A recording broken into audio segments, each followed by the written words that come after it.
মই আজি চিকেন বনালোঁ। এই দেখিনে চিকেন গ্ৰেভি বনাইছোঁ। এয়া দেখিছে মাংসটো আল্টিমেট হৈ গ'ল। আৰু মই আজি চিকেনটো অলপ বেলেগ পদ্ধতিত বনাম। অলপ মানে মই কচু শাকৰ লগত বনাম আজি চিকেনটো। আৰু এয়া কচু শাক মই বইল কৰি ৰাখিছোঁ। এয়া দেখিছেনে এই কচু শাক বইল কৰি ৰাখিছোঁ। কচু আৰু চিকেন মিক্স কৰি দিম।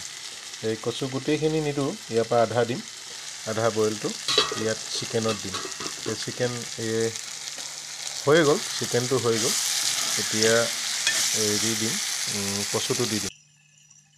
এই চব চিকেনটো ইমান ধুনীয়া হৈছে, ধুনীয়া হৈ গ'ল।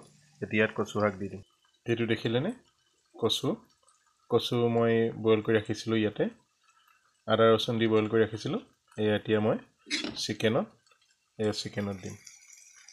এই দেখিলে আৰু এইহেটা দিম, দুই হেতা দিম, বেছি নিদিওঁ। এয়া আচলতে কচুৰ লগত মাংস খাবলৈ বহুত ভাল লাগে। আৰু বহুতে হয়তো চাগে কি বনাইছে বুলি ক'ব, আৰু বহুতে খাই পোৱা নাই চাগে। আপোনালোকে খাবচোন। খালি কচুৰ শাকটো মানে আপোনালোকে আগতে বইল কৰি ল'ব। তো কণবিলাহী দিব, যদি টেঙা নিদিয়ে কণবিলাহী দিব। কণবিলাহী দি ধুনীয়াকৈ বইল কৰি ল'ব। মই যেনেকৈ বইল কৰি লৈছোঁ ইয়াতে বইল কৰি ল'ব।